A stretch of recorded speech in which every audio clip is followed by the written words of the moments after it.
Il est intéressant de noter que l'une des critiques courantes de la théorie mimétique est qu'elle est trop favorable à la vision judéo-chrétienne du monde.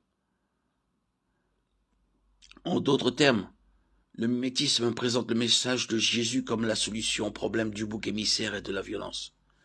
Il distingue les récits chrétiens des mythes anciens, notamment ce que seuls les évangiles du Nouveau Testament revendiquent à la fois l'innocence absolue et la volonté absolue du bouc émissaire, le Christ.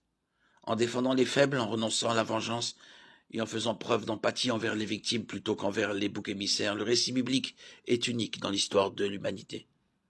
Certains éléments de la théorie mimétique sont compatibles avec l'écriture.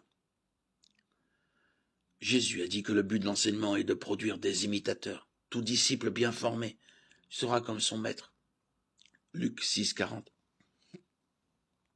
L'imitation du Christ fait ouvertement partie de notre vocation de croyants. Jean 13, 12, 15, Éphésiens 5, 2. De même que le Christ imite Dieu le Père, Jean 5, 7, 14, 11, 15, 9, 11. Paul a également encouragé un mimétisme bénéfique. Soyez mes imitateurs comme je le suis moi-même de Christ. 1 Corinthiens 11, 1.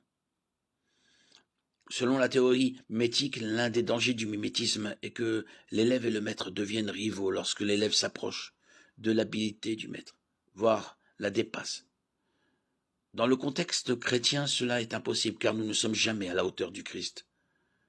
Romains 5, 8, 1 Jean 1, 8. En outre, le Christ ne serait jamais enclin à nous craindre ou à nous en vouloir. Apocalypse 19, 7.